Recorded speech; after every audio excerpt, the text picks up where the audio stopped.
26वीं आईनी तरमीम पर मौलाना को मनाने का मिशन। हुकूमती और PTI वफूद के फजलुर रहमान के घर के चक्कर पर चक्कर। JUI सरबराह से चंद घंटों में दो मुलाकातें। मौलाना से हकदार आजम रज़ीर तारड़ और नवीद कमर की मुलाकात।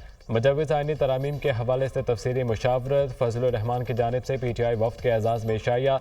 बैरिस्टर गौहर, हामिद खान, अली ज़फ़र, सलमान अकरम राजा शरीक। आईनी तरमीम और मौजूदा सियासी सूरत हाल पर तबादला ख्याल।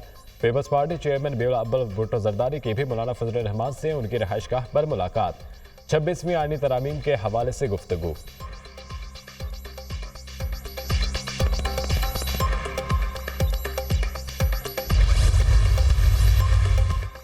बिलावल भुट्टो जरदारी की रात गए एक बार फिर मौलाना फजलुर रहमान को मनाने उनकी रिहायशगाह पर आमद। नवीद कमर, मुर्तज़ा वहाब और जमील सुमरू भी चेयरमैन पीपल्स पार्टी के हमरा थे। दोनों जमातों के रहनुमाओं की आईनी तरामीम पर 1 घंटे से ज़ायद मुशावरत। ख्वाहिश थी कि इस तरमीम पर आप हमारी हिमायत करते। बिलावल भुट्टो का मुकालमा। तहरीक इंसाफ ने बानी से मुशावरत के लिए वक्त मांगा है। तरमीम के लिए हुकूमत का तरीक़ाकार दुरुस्त नहीं। मौलाना फजलुर रहमान का जवाब।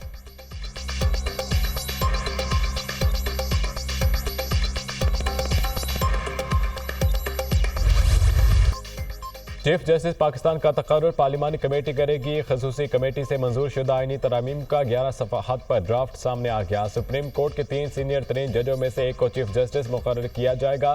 किसी जज के इनकार की सूरत में अगले सीनियर तरीन जज का नाम ज़ेर गौर लाया जाएगा। कमेटी की सिफारिश पर चीफ जस्टिस का नाम वज़ीर आज़म सदर ममलिकत को भिजवाएंगे। 12 रुकनी पार्लिमानी कमेटी में 8 अरकान कौमी असम्बली, 4 सेनेटर्स शामिल होंगे। पार्लिमानी कमेटी में तमाम पार्लिमानी जमातों की मुतनासिब नुमाइंदगी होगी। मुजव्विज़ा 26वीं आईनी तरमीम के नए मसविदे में 26 तरामीम शामिल। नए मसविदे में एक बार फिर आईनी बेंच तश्कील देने की तजवीज़। जुडिशल कमीशन आईनी बेंचों और जजों की तादाद का तयन करेगा। आर्टिकल 184 के तहत खुद नोटिस का इख्तियार आईनी बेंचों के पास होगा।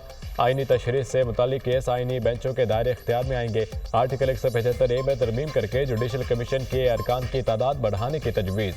जुडिशल कमीशन में चीफ जस्टिस के साथ सुप्रीम कोर्ट के 4 सीनियर तरीन जज शामिल करने की तजवीज़। वज़ीर कानून, अटॉर्नी जनरल और पाकिस्तान बार का नामजद वकील रुकन होंगे।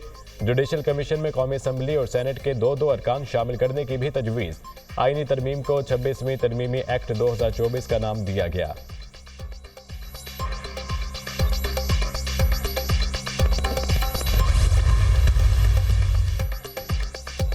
वफाकी काबीना का इजलास आज सुबह 9:30 बजे दोबारा तलब। 26वीं आईनी तरामीम के मसविदे की मंजूरी दी जाएगी। मुजव्विज़ आईनी तरामीम आज ऐवान में पेश किए जाने का इम्कान।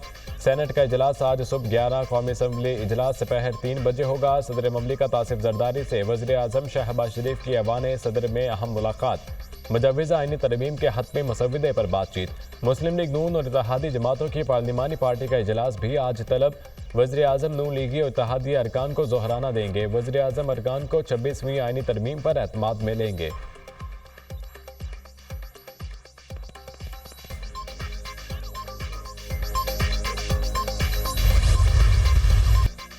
अपोजिशन दरवाज़ा बंद कर देगी तो मुतनाज़ रास्ते पर चलना पड़ेगा। नेस्ट मुतनाज़ तरीक़े पर नहीं चलना चाहता। 2 माह से मुशावरत कर रहे हैं। अब मज़ीद इंतज़ार और कॉम्प्रोमाइज़ नहीं कर सकते।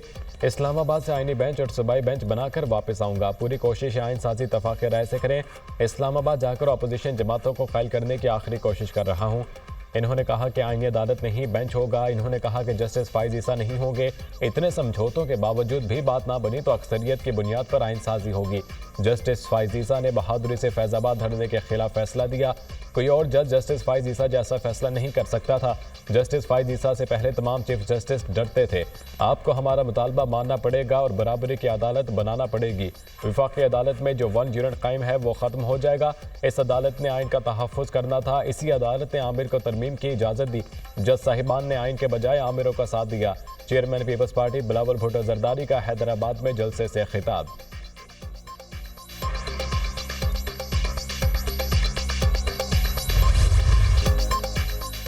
आईनी तरमीम के मुसव्विदे को मुतफ़िक़ा तौर पर मंजूर किया गया। पार्लिमानी ख़ुसूसी कमेटी के सरबराह खुर्शीद शाह का दावा, काबीना की मंजूरी के बाद मुसव्विदा पार्लियामेंट में लाया जाएगा। समंदर पार पाकिस्तानियों को इलेक्शन लड़ने की तजवीज़ पर इतफाक़ किया गया। सैयद खुर्शीद शाह की ख़ुसूसी कमेटी के इजलास के बाद गुफ्तगू। ख़ुसूसी कमेटी के इजलास में हतमी आईनी मसविदे की मंजूरी दी गई। पूरी कमेटी ने मसविदे की मंजूरी दी है। PTI के आमिर डोगर ने भी इतफाक़ किया है। इतफाक़ राय से मसविदे की मंजूरी बहुत बड़ी पेशरफ्त है।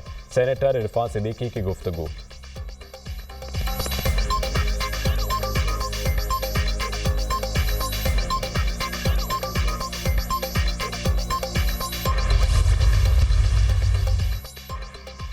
तहरीक इंसाफ को बानी पीटीआई से मुलाकात की इजाजत मिल गई। पीटीआई का 5 रुकनी वफ्द आज सुबह 8 बजे अदियाला जेल में से बानी मुलाकात करेगा। बैरिस्टर गौहर, सलमान अकरम राजा, असद कैसर, हामिद रजा और बैरिस्टर अली जफर शामिल। पीटीआई वफ्द बानी से आईनी तरमीम पर मुशावरत करेगा। बानी से मुशावरत के बाद पीटीआई अपना ड्राफ्ट मरतब करेगी। अल्हम्दुलिल्लाह मौलाना से इत्तफाक राय तक पहुंच गए हैं। खसूसी कमेटी ने वही ड्राफ्ट मंजूर किया है जिस पर मौलाना से बात हो रही थी। बानी पीटीआई से मुलाकात में हिदायत लेंगे। बानी पीटीआई की हिदायत के मुताबिक ही आगे बढ़ेंगे। चेयरमैन पीटीआई बैरिस्टर गौहर की मीडिया से गुफ्तगू।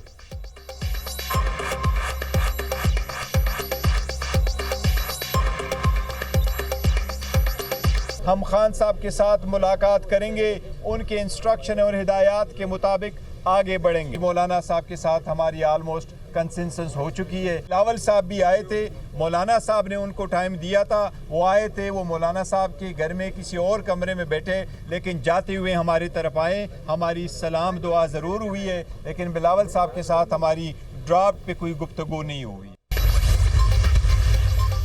इलेक्शन एक्ट में तरमीम हमारे फैसले को ख़त्म नहीं कर सकती। इलेक्शन एक्ट में तरमीम से हमारा हुक्मनामा गैर मौसर नहीं होता। इलेक्शन कमीशन सुप्रीम कोर्ट के फैसले पर अमल दरामद का पाबंद है। तफसीली फैसला जारी हो चुका, अब किसी वजाहत की जरूरत नहीं रही।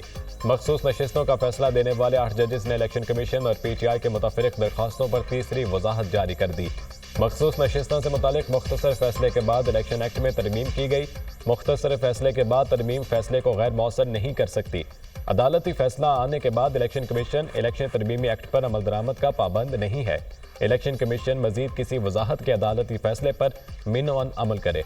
तफसीली फैसले में तमाम तर कानूनी और आइनी नकात का अहाता कर दिया गया। 12 जुलाई के तफसीली फैसले में तमाम सवालों के जवाब दिए गए हैं। ऑफिस अदालती वजाहत फौरी तौर पर इलेक्शन कमीशन और पीटीआई को भिजवाए। सुप्रीम कोर्ट के 8 जजेस की वजाहत। इलेक्शन कमीशन ने इलेक्शन कमीशन तरमीमी एक्ट के बाद राय तलब की थी।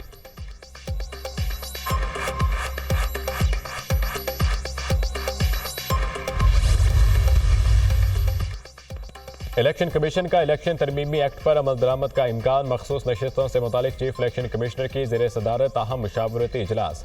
कानूनी टीम ने इलेक्शन एक्ट पर अमल करने की तजवीज़ दे दी। पार्लियामेंट के मंजूर करदा कानून पर अमल दरामद हर इदारे पर लाजिम है। इलेक्शन एक्ट में तरमीम मंजूरी के बाद सुप्रीम कोर्ट का हुक्म गैर मौसर हो जाता है।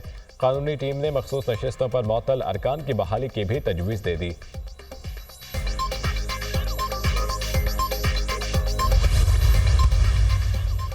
हुकूमत ने आईनी तरमीम के मामले पर जल्दबाजी नहीं की। मौलाना ने रॉयवेंड एवान समेत मुतअद्दिद दौरे किए। हमारा इस तरमीम में कोई सियासी फ़ायदा नहीं, अदालती निज़ाम के असलाह चाहते हैं। हमारी कोशिश है पीटीआई समेत तमाम जमातें इसका हिस्सा बने। मौलाना फजलुर रहमान ने सियासी हिकमत का मुजाहिरा किया। दाद देते हैं, हमें मौलाना फजलुर रहमान का वोट और साथ चाहिए। बिलावल भुट्टो ने भी मामले में अहम किरदार अदा किया। आइन ने मुल्क को मुत्तहिद रखा हुआ है। आइन को बरकरार और सरबुलंद रखना हम सबकी जिम्मेदारी है। सेनेटर इरफान सिद्दीकी का सेनेट में इजहार ख्याल।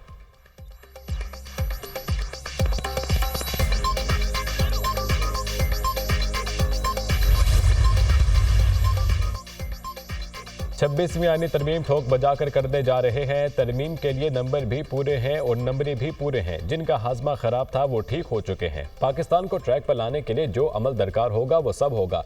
26वीं तरमीम के बाद भी काफ़ी खुशखबरियां आएंगी। जिस जगह बानी पीटीआई को ये सब ले गए हैं, मुस्तकबिल में इनको कोई रिलीफ मिलता नजर नहीं आ रहा। अदालती फैसलों का बस एहतराम ही कर सकते हैं, एहतराम करेंगे। सेनेटर फैसल वावड़ा की पार्लियामेंट के बाहर मीडिया से गुफ्तगू।